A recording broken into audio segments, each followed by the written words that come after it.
CBN, Vida e Aposentadoria.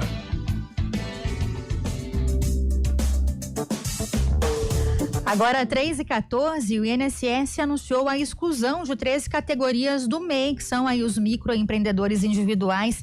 Então, 13 agora categorias não podem mais atuar sob esse regime, isso já a partir desse ano. Uma decisão, então, recente do INSS. E para entender melhor esse assunto, a gente conversa hoje aqui no Vida e Aposentadoria com a Márcia Cleide Ribeiro, ela que é advogada especializada em direito previdenciário, vai tirar nossas dúvidas sobre o assunto.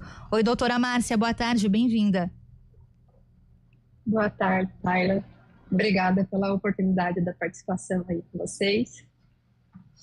Bom, doutora, primeiro, por que essa mudança agora anunciada pelo INSS? São 13 categorias, depois a gente pode até citar, algumas delas aqui, ou todas elas, mas por que essa mudança em relação ao MEI, anunciada pelo INSS?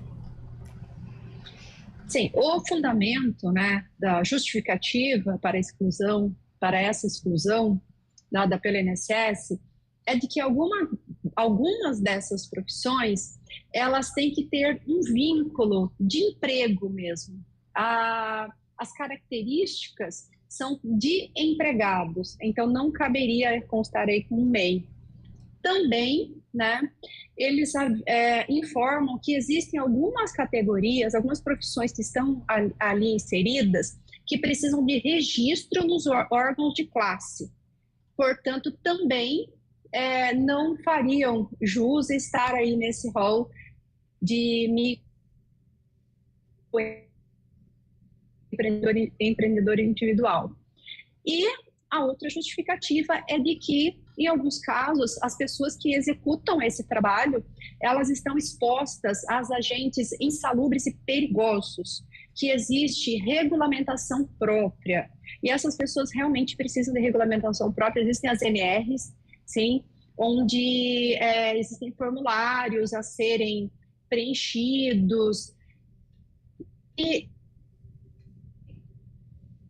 realmente é para a proteção da própria pessoa, e no caso, até previdenciário mesmo.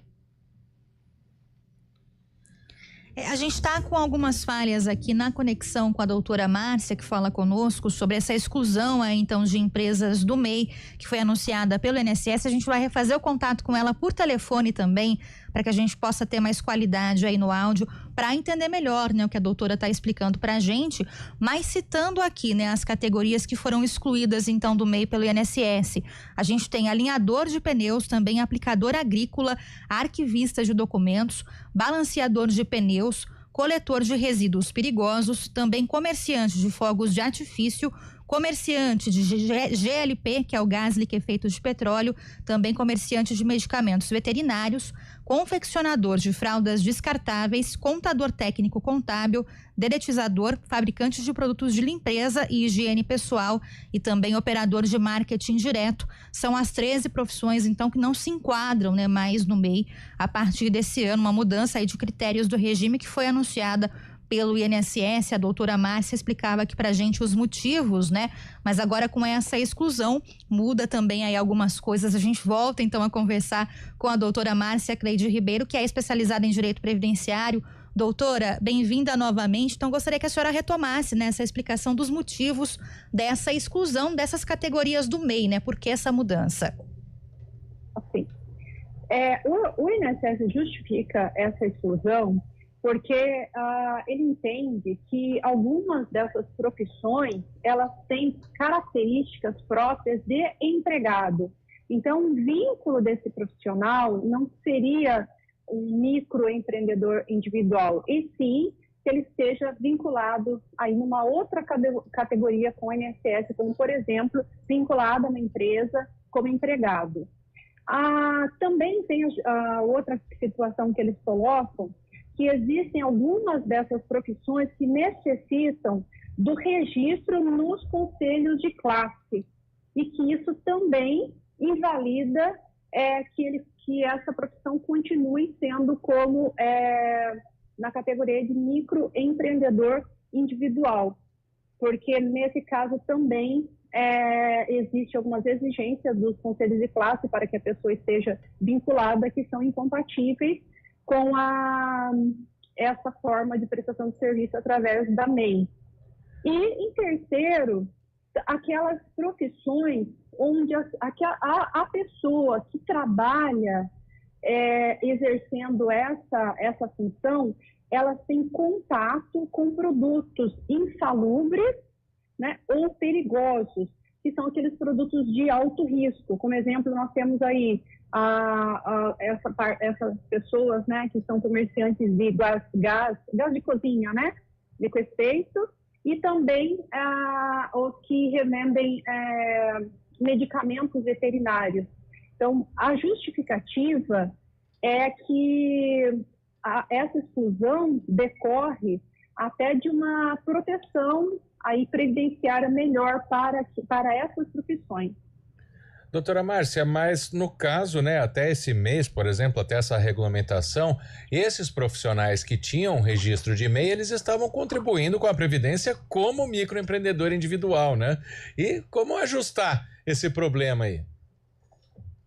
Sim, eles terão que fazer esse ajuste, porque, por exemplo, alguns casos aqui, vamos colocar aí essa questão dos fabricantes de produtos de limpeza e higiene pessoal, né? Eles terão que migrar, por exemplo, ou para uma ME, uma microempresa, né? Ou até para uma empresa de pequeno porte. É claro que vai dificultar a vida dessas pessoas, porque muitas vezes, nesse exemplo aqui que eu estou dando, essa pessoa é aquela pessoa que fabrica, sabe, na casa mesmo, aqueles produtos, Sim. E vaza, e vende. Então, realmente, ele é bem pequeno aí para ter um acréscimo de arrecadação, né, que de 5% para 20%, pagar contador, pagar todas as taxas que se exige de uma empresa, né? Porque quando você tem mesmo uma microempresa, existem outras taxas que precisam ser pagas, o que encarece muito ali a continuidade do trabalho deles. Então, eles terão essa dificuldade, que o principal impacto é mesmo na parte econômica, o impacto grande financeiro que para essas pessoas, por exemplo, o fabricante também tem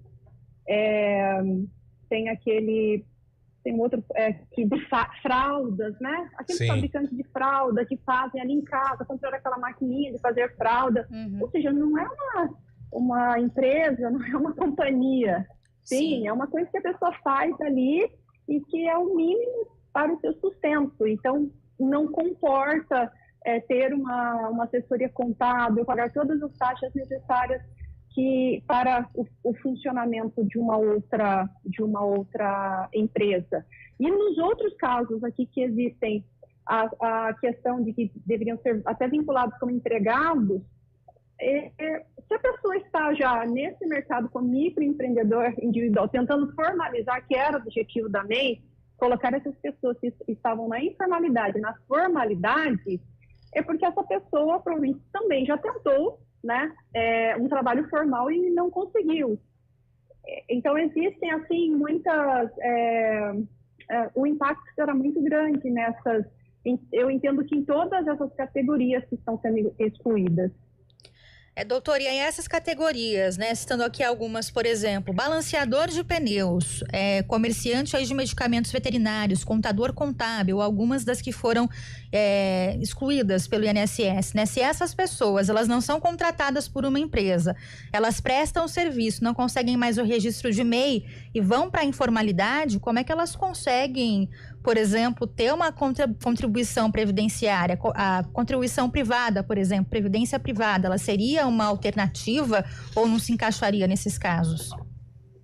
Ela poderia ter, nem todos os casos excluídos, mas em alguns casos aqui, que eu acredito que são os trabalhos técnicos, ela poderia mudar, né, para um contribuinte individual, mas mesmo assim a contribuição também é maior, né? E outros casos não daria também como contribuinte individual. Também ela não conseguiria. E eu acredito que nós teremos aí talvez uma volta de algumas dessas profissões para a informalidade. E fica muito complicado porque o INSS, nessa questão das contribuições, ela tem o contribuinte individual, que é o autônomo, né, que são assim, os pedreiros, e algumas categorias podem pagar como autônomo. E tudo bem, é vinculado, tem os direitos garantidos ali pelo INSS, mas tem que pagar 11% do salário mínimo ou 20% do salário mínimo, depende da cobertura que ele quer ter ali pelo INSS, né? O que já é muito mais do que os 5% que hoje ele pode pagar. Ou a outra possibilidade é contribuir com 11% daí como facultativo, porém o facultativo são para aquelas pessoas que não trabalham, que exatamente seriam para as donas de casa e aquelas pessoas que não estão trabalhando, e também é de 11%. Portanto, essas categorias, essas profissões que estão excluídas, elas terão que procurar assim um auxílio mesmo técnico de uma pessoa que possa estar avaliando a sua situação para poder que ela continue tendo essa proteção previdenciária, entendeu? Da forma que seja mais benéfica para ela, de forma que seja assim menos onerosa, né? Vamos colocar mesmo assim na realidade, né? Que seja menos onerosa para ela. Eu não vejo algumas categorias aqui nem conseguindo se inserir no mercado de trabalho e nem conseguindo suportar os custos de uma empresa. Bom, tem perguntas chegando aqui dos nossos ouvintes, doutora Márcia. A primeira aqui é da Suzy, nossa ouvinte. Se a pessoa pode contribuir como opcional, sendo dessas profissões? O opcional, só se ela estiver falando como contribuinte individual ou facultativo, sim, ela pode. Como facultativo não, porque o facultativo é para aquela pessoa que não trabalha, mas ela pode fazer como contribuinte individual. Porém, a alíquota mais reduzida que tem é a da MEI, que é de 5% do salário mínimo. Doutora, então, para quem é MEI hoje, como é que funciona brevemente, né, a contribuição previdenciária? Quais são as vantagens para quem é MEI hoje? Hoje a MEI é a contribuição mais vantajosa, né, porque é a alíquota menor que nós temos. Então, enquanto as outras modalidades todas estão 11% do salário mínimo ou 20% do salário mínimo, a MEI, ela é 5% do salário mínimo. E o que acontece? A pessoa tem praticamente, né, não tem algumas, por tempo de contribuição, que teria que fazer a complementação, mas ela fica coberta para todos os benefícios do INSS. Entendeu? A aposentadoria por idade, os benefícios por incapacidade, no caso de falecimento, gera o direito aos dependentes aí de uma pensão por morte, no caso de reclusão, gera o direito a um auxílio de reclusão. Então, ela ampara muita pessoa com uma alíquota muito, muito menor. E aí, uma das grandes críticas mesmo a respeito dessa exclusão, né, é exatamente isso, que o entendimento de que, na realidade, o que o INSS quer é se desonerar, sabe, dessa responsabilidade. Sim. com esse grupo de pessoas e obrigar essas pessoas a se vincularem numa outra categoria pagando mais. Quero só registrar a mensagem do Walter aqui. Ele ia fazer uma pergunta, mas já entendeu a explicação da doutora Márcia. Então, a gente agradece, não só a doutora Márcia, mas também ao Walter que está acompanhando.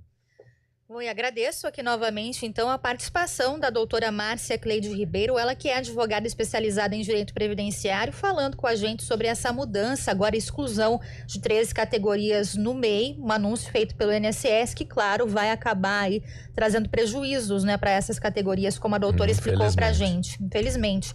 Doutora, muito obrigada, viu, pela participação, boa tarde. Boa tarde, eu que agradeço. Bom trabalho. Obrigado para a senhora também. 3h28.